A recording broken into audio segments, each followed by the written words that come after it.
Di sini siaran luar negeri All India Radio, seksi bahasa Indonesia media sosial. Saudara-saudara pendengar, pertama-tama kami sajikan warta berita yang disampaikan Kishore Das.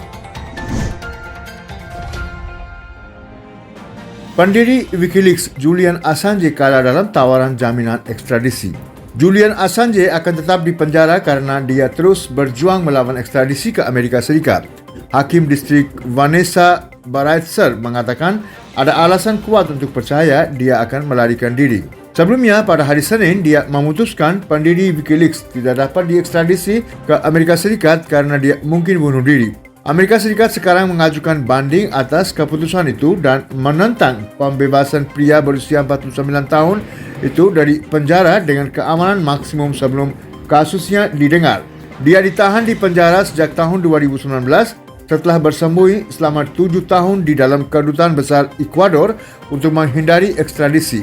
Jaksa Amerika Serikat ingin mengadili dia karena meretas dan mengungkapkan informasi rahasia termasuk identitas informan yang membantu badan intelijen di Afghanistan, Irak, dan tempat lain. Sudan menandatangani fakta tentang normalisasi hubungan dengan Israel. Sudan kemarin mengatakan telah menandatangani perjanjian dengan Amerika Serikat yang membuka jalan bagi negara-negara di Afrika yang kekurangan uang untuk menormalisasikan hubungan dengan Israel. Perjanjian tersebut juga akan membantu melunasi sebagian dari utangnya yang sangat besar kepada Bank Dunia. Menteri Kehakiman Nasruddin Abdul Bari menandatangani kesepakatan dengan Menteri Keuangan Amerika Serikat Stephen Mnuchin yang sedang berkunjung. Mnuchin mengatakan kesepakatan itu akan berdampak luar biasa pada rakyat Israel dan rakyat Sudan. Kedua negara akan terus bekerja sama dalam peluang budaya dan ekonomi serta perdagangan.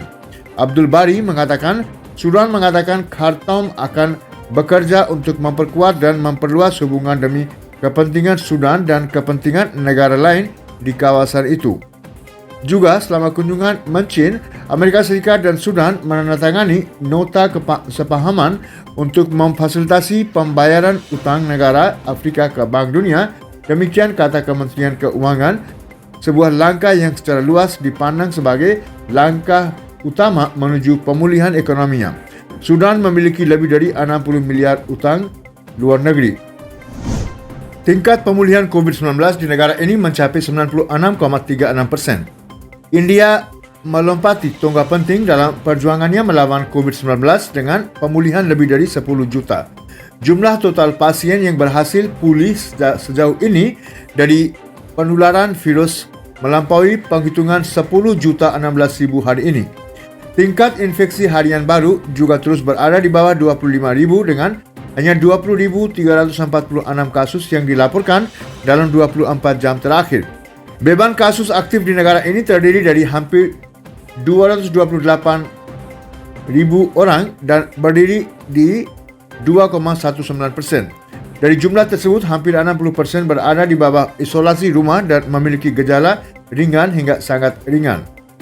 Tingkat pemulihan kumulatif nasional terus mencatat peningkatan bertahap dan mencapai 96,36% dengan pemulihan lebih dari 19.587 orang dalam 24 jam terakhir. Pendukung Trump menyerbu Capitol AS saat Kongres memperdebatkan sertifikasi kemenangan Biden. Ratusan pendukung Presiden Donald Trump menyerbu Capitol Amerika Serikat kemarin dalam upaya untuk membalikan kekalahan pemilihannya menduduki simbol demokrasi Amerika. Adegan tersebut memaksa Kongres untuk menunda sementara sesi untuk menyatakan kemenangan Presiden terpilih Joe Biden. Polisi mengevakuasi anggota parlemen dan berjuang selama lebih dari 3 jam untuk membersihkan Capitol dari pendukung Trump. Pengikut Trump melonjak melalui aula dan mengobrak-abrik kantor dalam adegan kekacauan yang mengejutkan. Seorang wanita tewas setelah ditembak selama kekacauan itu, demikian kata polisi Washington. FBI mengatakan telah melucutui 2 perangkat peledak yang dicurigai. Polisi menyatakan gedung Capitol aman tidak lama setelah pukul 17.30 dan anggota parlimen berkumpul kembali tidak lama setelah jam 8 malam untuk melanjutkan sertifikasi pemilihan umum.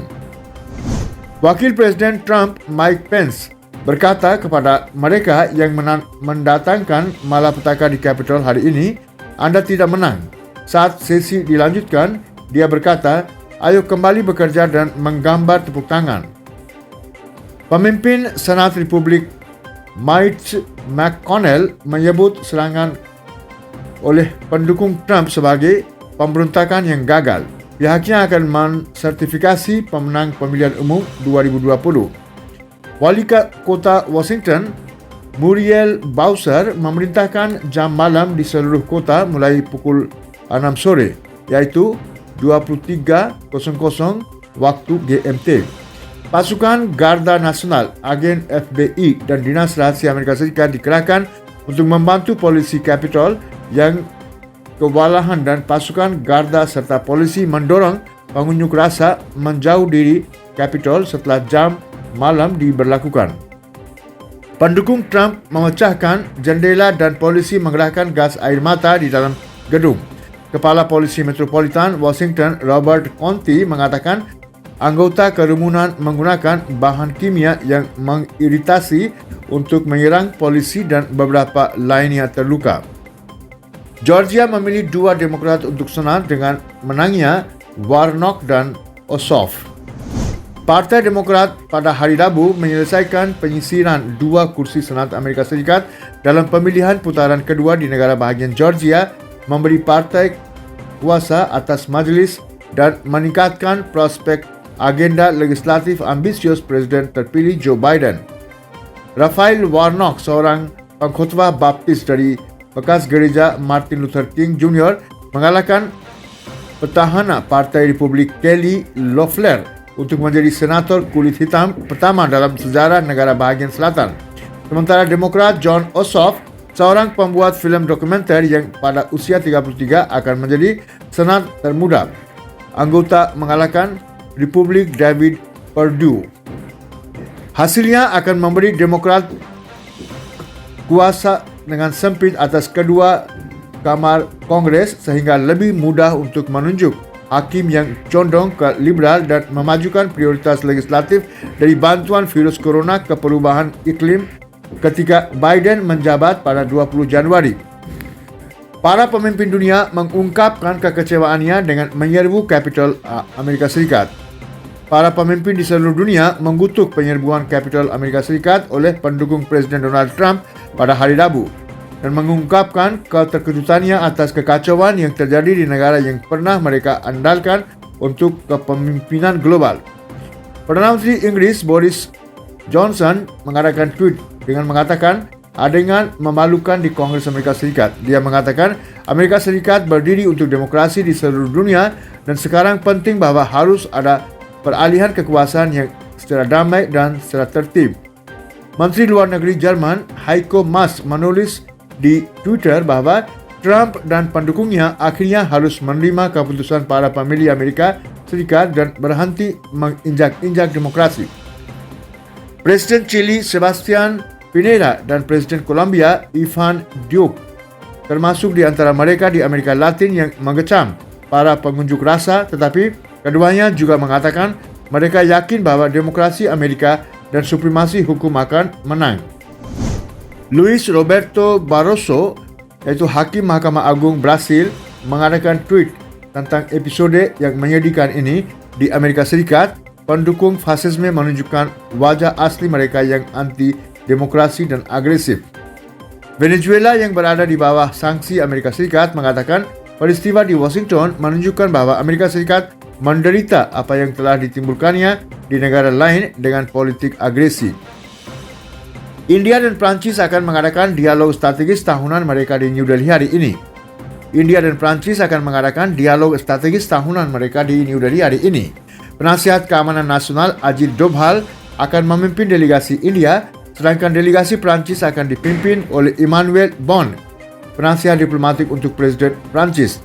Dalam sebuah pernyataan, Kementerian Luar Negeri mengatakan kedua belah pihak akan mengadakan diskusi tentang berbagai masalah bilateral dan global. Bonne juga akan bertemu dengan pejabat India lainnya. Edisi terakhir dari dialog strategis diadakan pada bulan Februari tahun lalu di Paris. India menyerukan introspeksi di Dewan Keamanan PBB atas kurangnya perwakilan negara-negara Afrika. India telah menyerukan introspeksi di dalam Dewan Keamanan PBB atas kurangnya perwakilan negara-negara Afrika di antara anggota tetapnya. Menteri Luar Negeri Harsh Vardhan Shringla mengatakan, Sekretaris Luar Negeri Harsh Vardhan Shringla mengatakan, meski lebih dari separuh agenda Dewan Keamanan terkait dengan Afrika, benua Afrika bahkan tidak memiliki satu suara pun di antara anggota tetap untuk membela kepentingannya sendiri. Ia berkata, Badan Dunia perlu mengkoreksi anomali sejarah ini dan secara kolektif mendukung konsensus Ezulwini. Shringla berbicara di Dewan Keamanan PBB selama debat terbuka tentang tantangan menjaga perdamaian dan keamanan dalam konteks rapuh tadi malam.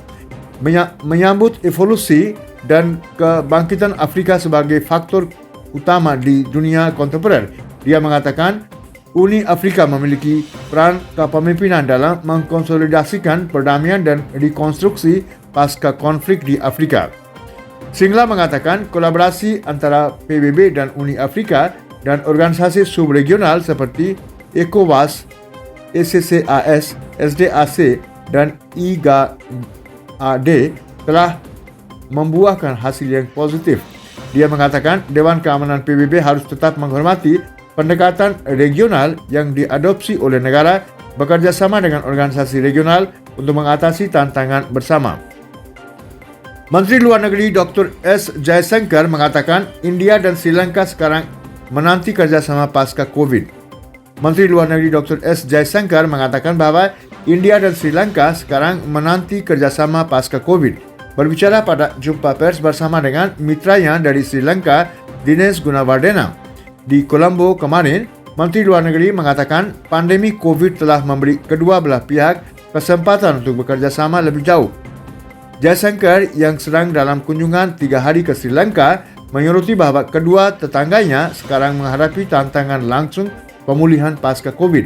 Menteri Luar Negeri juga berbicara tentang perlunya memastikan aspirasi minoritas Tamil diperhatikan di dalam Sri Lanka yang bersatu. Dr. S. Jaishankar juga menekankan pada kerjasama antara kedua negara untuk memastikan keamanan dan keselamatan maritim. Menteri juga mengatakan bahwa dia sangat menantikan kembalinya para nelayan India yang ditahan di Sri Lanka. Demikianlah saudara-saudara pendengar, warta berita dari siaran luar negeri All India Radio Seksi Bahasa Indonesia Media Sosial.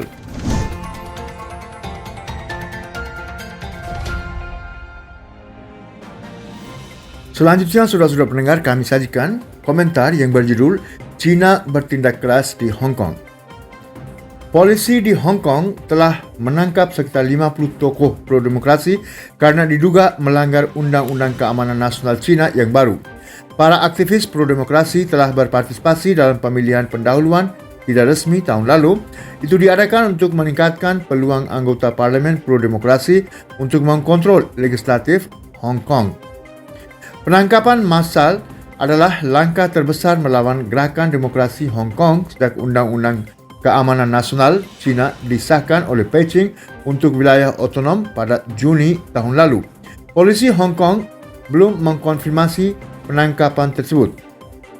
Setidaknya 7 anggota Partai Demokrat Hong Kong, partai oposisi terbesar di pulau itu, ditangkap termasuk mantan ketua partai. Mantan anggota parlemen juga ditangkap. Benny Tai, tokoh utama dalam protes Hong Kong tahan tahun 2014 dan mantan profesor hukum juga ditangkap oleh polisi menurut laporan. Dia adalah salah satu penyelenggara utama pemilihan pendahuluan tahun lalu. Rumah seorang aktivis pro-demokrasi terkemuka Joshua Wong yang menjalani hukuman penjara yang lama karena mengorganisasi dan berpartisipasi dalam protes tidak sah tahun lalu juga digerebek.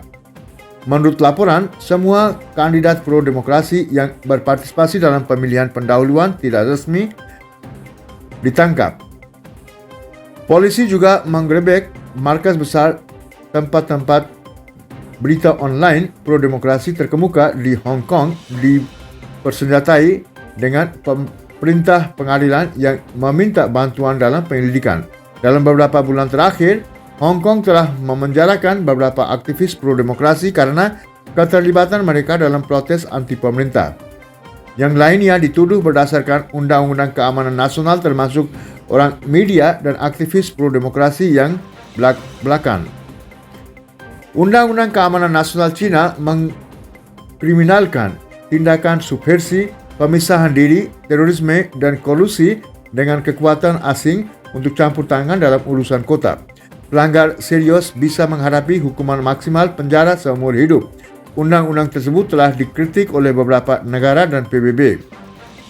Aktivis pro-demokrasi dan anggota parlimen Juli lalu mengadakan pemilihan pendahuluan tidak resmi untuk mencari tahu kandidat mana yang harus mereka ajukan dalam pemilihan legislatif yang ditunda karena pandemi COVID-19.